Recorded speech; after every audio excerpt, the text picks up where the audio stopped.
she didn't leave with a bang. She disappeared with a silence. No argument, no final speech, just distance. It crept in slowly. Her texts took longer. Her tone shifted. The warmth that once felt alive now felt polite. And you sat there confused. You didn't change, did you? You kept showing up. So why did her interest fade? What if this wasn't about her mood? What if it wasn't about the last thing you said? What if this was about something deeper, something unconscious? Carl Jung, one of the deepest minds in psychology, believed we live most of our lives asleep, driven by internal forces we don't understand. Until we bring these forces into awareness, they will direct our lives, and we will call it fate. So when a woman pulls away, it might feel like a mystery. But to Jung, it's a mirror, because the way she disconnects often reflects something you have stopped being. Maybe it's your edge. Maybe it's your presence. Maybe it's the fire that once lit the polarity between you, the tension that made her lean in. When that fades, so does she. And this is what most men don't see. They think being good to her is enough, but it's not good she was drawn to. It was gravity. In the early stages, that gravity came from mystery, direction, masculine depth. But over time, men begin to collapse. They seek safety. They soften their truth. They shift from presence to performance, thinking, this is what she wants. It's not. Because the feminine doesn't crave comfort. It craves depth. It craves edge. It craves a container. Not control, but a space that makes her feel emotionally safe to relax into her natural self. And when that container weakens, she no longer feels you. So she leaves, quietly. Jung would call this the moment when projection dies, when what she thought you were no longer aligns with who you've become. But that's just the beginning. Carl Jung believed we don't fall in love with people.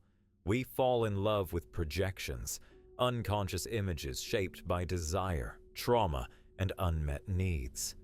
In Jungian psychology, the woman you loved was never fully her. She was your anima, the inner feminine you've never made peace with. She reflected softness, sensuality, mystery, all things you may have suppressed in yourself. And to her, you weren't just a man. You were the container for her fantasy, the masculine figure she imagined would protect, lead, and awaken her. That's how most attraction begins. Not in truth, but in illusion. But here's the tragedy. Illusions can't survive intimacy.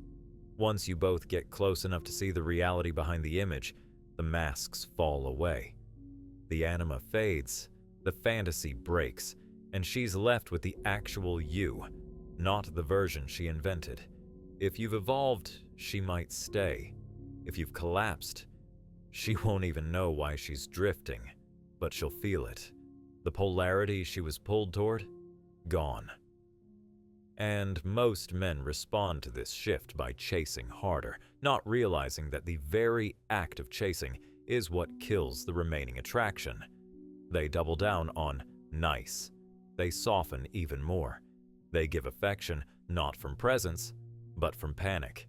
And in doing so, they become unrecognizable. To her and to themselves, this is the death of projection and the beginning of either collapse or growth.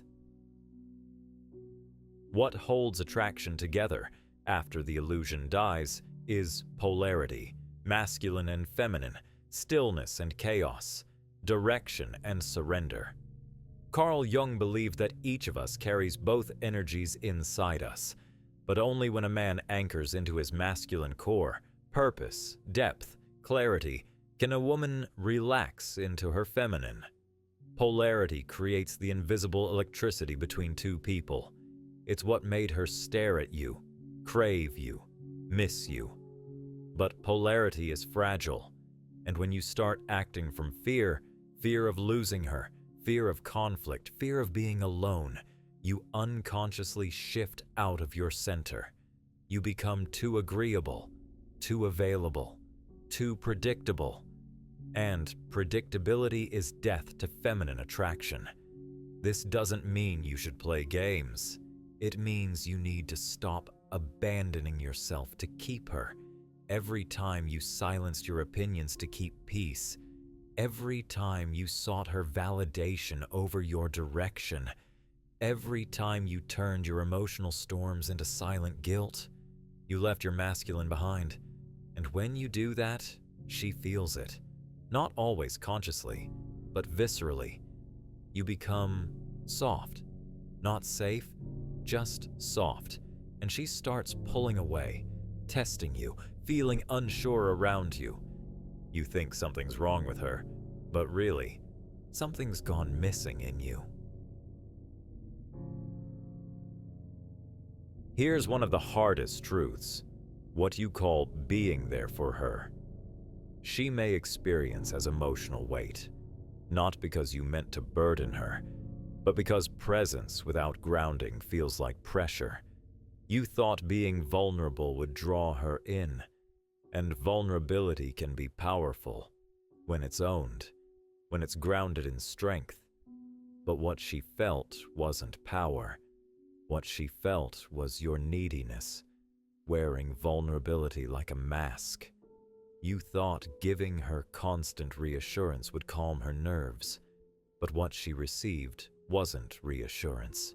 It was fear, insecurity wrapped in kindness, and over time, it exhausted her. Carl Jung taught that when we repress part of ourselves, it doesn't disappear, it doesn't vanish into thin air. It leaks out, sideways, distorted. So when you repress your independence, your edge, your fire, your direction, all in the name of love, it doesn't make her love you more. It makes her question if she ever really did. Because the feminine doesn't crave a man who gives up the world for her. She craves a man who builds a world and then invites her into it.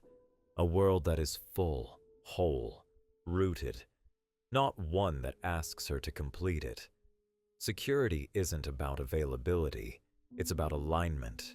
Are you moving from your center, or are you orbiting hers? Because the more comfort you gave, soft words, soft gestures, soft promises, the less secure she felt. Not because you weren't kind, but because there was no structure beneath it. Comfort is passive. Security is active. Comfort is silence in place of truth. Security is truth delivered with calm. Comfort is what you offer when you're afraid to lead. Security is what she feels when you lead without needing to be followed. And when she sensed the difference, she started to drift. Not because she didn't care, but because she couldn't trust the man you were becoming. Jung's concept of the anima, the inner feminine, is key here. When a man hasn't made peace with his anima, she rules him from the shadows. He becomes emotionally dependent, not in a dramatic, obvious way, but in small, subtle shifts. He checks his phone every few minutes. He analyzes her tone, her emojis, her timing. He starts living in reaction to her. He begins to orbit her, not love her, not support her, not co-create with her, but orbit her. She becomes the source of his emotional regulation, and it happens fast. One day, you're in your center, focused, grounded. The next, you're lost in her moods, trying to fix, please, decode, or predict. And suddenly, your masculine frame collapses. You speak softer, not out of peace, but out of fear. You explain more, not from clarity, but from panic. You turn her into your emotional lifeline, and when that happens, she starts to drown. Because no woman can hold the weight of a man's unresolved wounds and still feel safe with him. She pulls back, not because she doesn't love you, but because she needs to breathe. She's not your therapist. She's not your mother. She's your mirror. And her coldness, her withdrawal, her silence, it's not rejection. It's reflection. She's showing you the places where you've lost yourself, the pieces you handed over in exchange for closeness. But connection that costs you your core was never real to begin with. This is the anima unchecked. This is the love that turns into dependence. And until you integrate her, until you stop projecting your inner feminine onto the women you date, the pattern will repeat. She won't feel you because you've stopped feeling yourself.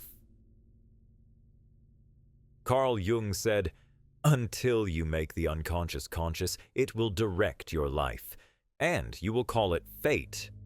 We love to blame breakups on surface-level issues: bad timing, poor communication, different goals. But often, those are just symptoms. The real cause? The shadow. What's the shadow? It's the part of you you disown, the parts you hide from the world and from yourself. Your need for control, your fear of abandonment, your jealousy, your rage, your shame. When these pieces are not faced, when they're denied, they don't disappear. They seep into your relationships. They shape your tone, your presence, your decisions. You think you're being a good man, kind, present, emotionally available, but underneath there's a storm, and she feels it. She can't explain it. She might not even have the language to describe it. But the feminine is intuitive, and when your shadow is running the show, it speaks to her through energy. You become hard to relax around, not because you're unkind, but because you're unclear. You're anxious, performing, unrooted, and so she stops trusting you. Not consciously, not logically, but instinctively. Her body says no, before her mind even understands why. It hurts. God, it hurts. But it's also sacred, because in that pain is your mirror. A breakup isn't just an end, it's an initiation into the deeper parts of you, the ones you've avoided. This is the invitation Jung spoke of, to stop blaming fate and start meeting your shadow. Not to shame it, but to integrate it, because when you do, you stop bleeding on people who didn't cut you. This is where Jung would lead you, not toward another woman, not toward a quick fix, some how to get her back strategy, and definitely not toward bitterness. He'd lead you inward. He called it individuation, the process of becoming whole. Not perfect, not invincible, whole. Because the man she walked away from wasn't broken, he was unfinished. See, most men spend their lives chasing mirrors. They fall in love with reflections of their unmet needs, and then blame women when those reflections shatter. But individuation is different. It's the choice to stop outsourcing your identity, to stop building your self-worth on whether or not she stays, to stop bending yourself into someone lovable, and start standing as someone real. This is the moment where the work begins. You start listening to your silence instead of filling it.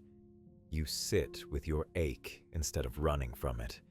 You stop treating your loneliness like a curse and start seeing it as your teacher. You learn that solitude doesn't mean something's wrong with you. It means something's waking up in you. You begin to rebuild your life, not around who you're trying to keep, but around who you're becoming. You face your anima, not to be ruled by it, but to understand it. You face your anima, the inner feminine, not to suppress her, not to silence her, but to understand her, to integrate her sensitivity, without letting it unman you, to welcome emotion, without collapsing into it, to honor your softness without becoming spineless. You stop needing her to feel okay, and you start becoming a man who is okay, even when she leaves. You stop needing a woman to save you from yourself, because you no longer fear being with yourself. And that's when the shift happens. You stop attracting women who trigger your wounds, and start resonating with women who match your healed energy. Women who don't want to mother you, fix you, or decode you. Women who want to meet you as a man, whole, awake, rooted. And here's the paradox. The moment you stop chasing is the moment you become magnetic. Not because you're detached, but because you're centered. You're no longer projecting. You're no longer performing. You're no longer waiting to be chosen. You've chosen yourself. She didn't leave because you were unworthy. She left because your soul had work to do. And now, you're doing it. So no, her exit wasn't the end. It was the initiation. And you're just getting started.